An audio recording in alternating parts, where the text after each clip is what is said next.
Mr. Vice Mayor, members of council, it's good to be with you today. It's good to see so many faces on this issue that I have had the occasion to see and talk to before about this issue.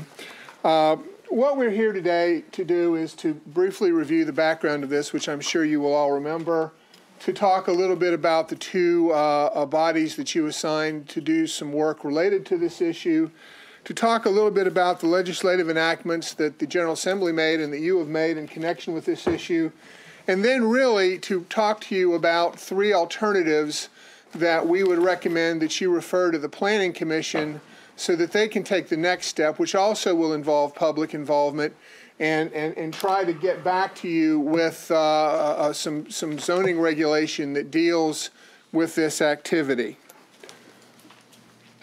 I think everyone knows that tourism is a major economic driver for our city. And combined with tourism, we have multiple short-term lodging options that are available, some of which are listed on this screen. And I want to clarify for purposes of this discussion, when we talk about short-term lodging, we are talking about a rental period of 30 consecutive days or less, which is a definition that's found in the state code and that we are applying here. Although there are numerous types of short-term rental options, the one that we're really talking about right now is what has in the past been called vacation rentals in residential districts. City regulation can take multiple forms and addresses multiple concerns. For example, residential structures have to be built in accordance with the building code, and we have building code inspectors who go out and make inspections to ensure the livability of those structures and compliance with the codes. We have the issue of fair taxation under our laws. The Commissioner of the Revenue has previously briefed you on the issue of transient occupancy tax as it relates to the short-term lodging issues, and you have adopted an ordinance and an amended ordinance that, based on recommendations from the Commissioner, that assist in the fair taxation of this activity. But the third leg of this stool, if you will, is planning and zoning compatibility. And planning and zoning, as you all know, relates to ensuring that uses of property are compatible with one another such that each property owner can get the maximum possible benefit out of their property. And so what we need to realize here is that while these so-called vacation rentals have been around for decades, the truth of the matter is that vacation or short-term rentals in residential districts are not provided for in our zoning code. And so we told you at your retreat, and we've told you a couple other times, that we would come forward with you to give you some recommendations on the issue. Why is it becoming more of an issue every day? Well, because of the advent of online platforms like Airbnb. This activity is growing quickly in scope beyond the areas where it has traditionally been associated, because now with these online peer-to-peer platforms, it's just simply easier to do it. Likewise, we have seen a rise in the hosting of large events, which again call into question the very things that zoning deals with. Use of the property, traffic, parking, those other land use related concerns that need to be addressed. In an effort to begin getting the council's arms around it, the council last April appointed the Beaches and Waterways Commission and charged them with investigating and making recommendations regarding the so-called event houses. The Beaches and Waterways Commission worked very hard over a period of several months. They held several public meetings, and during, I think it was a one-week period, they held 5 separate public hearings at locations throughout the city. They ultimately developed a draft ordinance which contained a number of recommendations. For example, they recommended that a permit be required for any event that would have more than 50 people at the residential dwelling, but that no more than 100 would be allowed, that they would be limited to 2 per year, that there would be requirements for notification to adjacent property owners, and also that permit requirement would enable the city to work with the property owner to deal with other issues such as the ones seen in the fourth bullet there. Their recommendation also was that any of these rentals needed to be for a period of at least 7 days. Going further, the council appointed a second committee in August of 2016, the Online Home Sharing Ad Hoc Committee. I think I credit Bob Mathias with coming up with that name because it's a mouthful, but I'm not positive about that. But in any event, the ad hoc committee was comprised of, I think, 14 citizens from various districts. They also worked very hard and met many times, and they also took public hearing. And their focus was on had two separate focuses, or foci, I guess. One was on recommendations regarding legislation that we anticipated to be pending in the General Assembly. And the second aspect of that was, what's the regulation that the city should enact in relation to these short-term rentals? They presented their conclusions in November. Some of their recommendations for the state-level legislation, the infamous statement that you've all heard now probably many times, this activity is already existing and expanding. It is like toothpaste that can't be put back in the tube. So we recognize that it can't be eliminated. The committee said, though, that the taxes associated with that activity should be taxed at the local level, not at the state level. They urged the state to consider requiring insurance that would cover this, seemingly commercial activity in a residential setting. That one was addressed by the General Assembly's Housing Committee, who didn't recommend it. What's the name of that committee, Bob? That looked at? Housing Study Commission. The Housing Study Commission. They did not recommend insurance coverage. They also recommended that the locality be granted authority to continue to promulgate health and safety regulations and to protect the neighborhoods. Some of their recommendations with respect to short-term rentals, they recommended distinguishing between daily rentals, which would be rentals of 7 days or less than several days, and then short-term rentals, which would be 7 to 29 days. And they urged council to consider what the appropriate locations throughout the city would be for each of those kinds of rentals. They recommended, again, a registration with the commissioner. And this third bullet, I think, is the key bullet in all of the discussions that has taken place. And that is, how do we help propel enforcement forward? A neighbor who has a problem calls 911 and they get a police response, and what the police can and can't do is very factually dependent. What the committee recommended was, hey, let's get the property owner or the property owner's agent involved on the front line of that. Let's make them provide us contact information of somebody who can get to the property quickly and can attempt to deal with the situation before city personnel have to become directly involved at the property. They also recommended consideration of maximum occupancy requirements, of requiring all parking on site rather than on public streets. They had another unique and recommendation, which was to take the ordinances that are most often interact with these kind of activities, like noise, fireworks, fires on the beach, waste disposal, and actually print the text of those ordinances in a place where the renter can see them in the property. And they also talked about liability insurance. This says they recommended $1 million. If you look back at their recommendations, they said, we don't know whether that's $500,000 or $1 million, but we need to make sure that there's a commercial rider that would cover the rental activity. So, what has the council done? Based upon the urging of the commissioner, you passed an ordinance in August requiring all short-term rental properties to register with the Commissioner of the Revenue, and you provided for penalties in the event that the registration did not occur. You specifically exempted properties that were represented by local real estate agencies where those agencies had already filed with the Commissioner. The state came in last year after the General Assembly, and they acceded to a number of the recommendations of the ad hoc committee. They did leave the taxation with the local Commissioner of the Revenue. They did allow for the creation of an administrative registry. But they also exempted anybody who used a licensed real estate professional from that registry. And they finally provided that in the event that somebody registered, if that property had 3 violations of laws, that the local government could, by ordinance, contain provisions to repeal that registration. So we've continued to meet, we've continued to talk.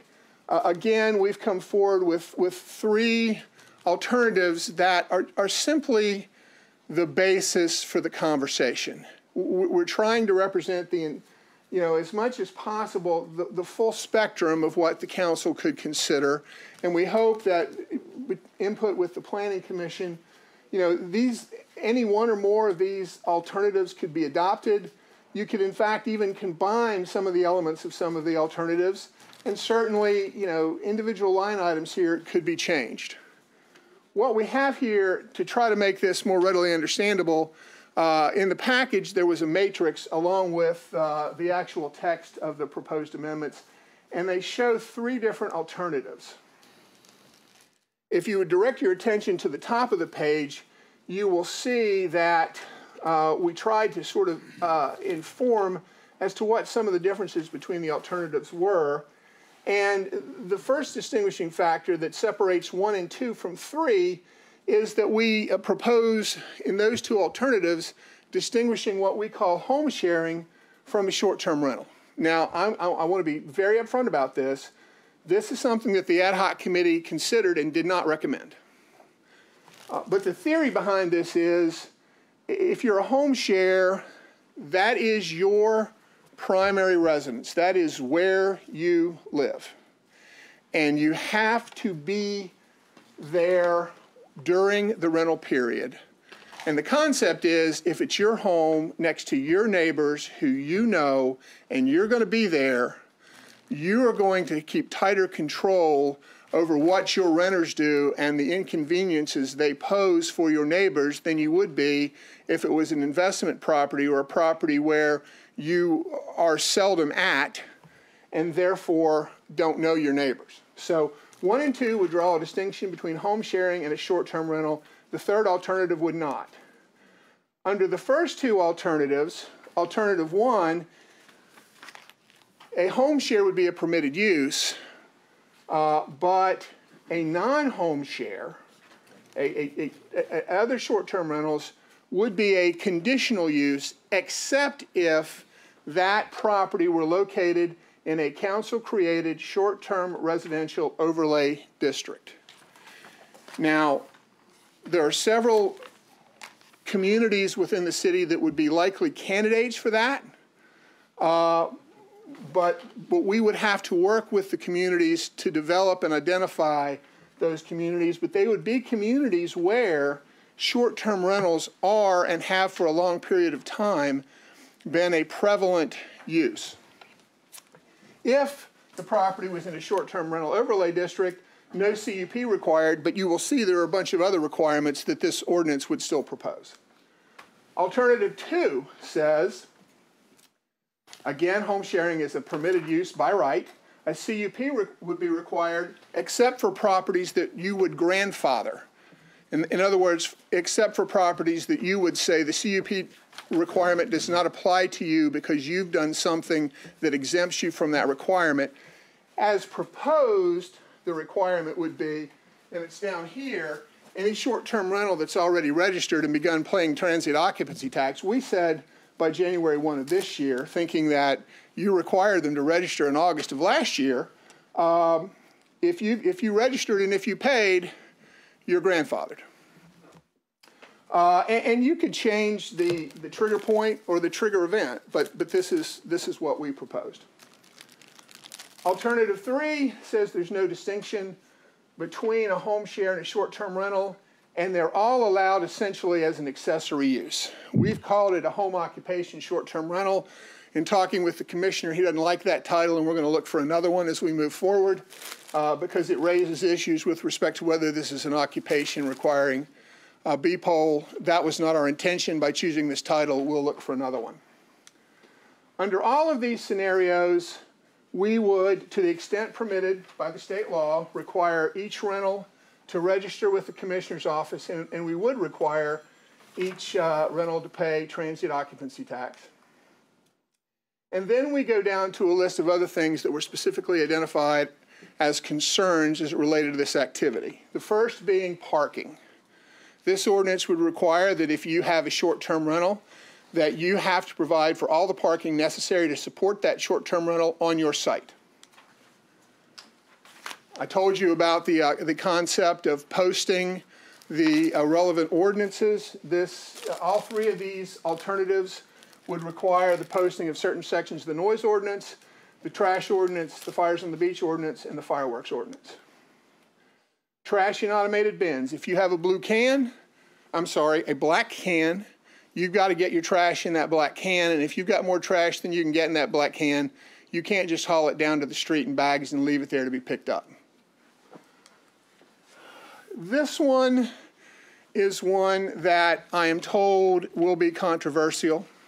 I'm told that a lot of this will be controversial, but this one has been specifically identified for me. What this does is tries to solve the problem between citizens wanting to be able to say any rental should be at least 7 days, and the realtors who have told us, look, especially in the off-season, we need to be able to do weekend rentals when the kids are out of school and that kind of thing. So the compromise that's proposed here is if you want to rent your property for 2 days or 3 days or 4 days, you can. But you can only have one rental contract during that period. If you want to have one contract for 7 days, great. You can have another the very next 7 days. But if you want to have a contract for 3 days this week, that's the only contract that you get to do. I understand that that will be highly controversial in the General Assembly. Again, it was an attempt to compromise based on what we heard from our citizens. Insurance coverage. Again, the state committee didn't recommend this. I think the primary thing we need to consider here is not the dollar amount so much as the fact that a lot of homeowners who might engage in this activity might not realize that their homeowner's policy may not cover the short-term rental activity.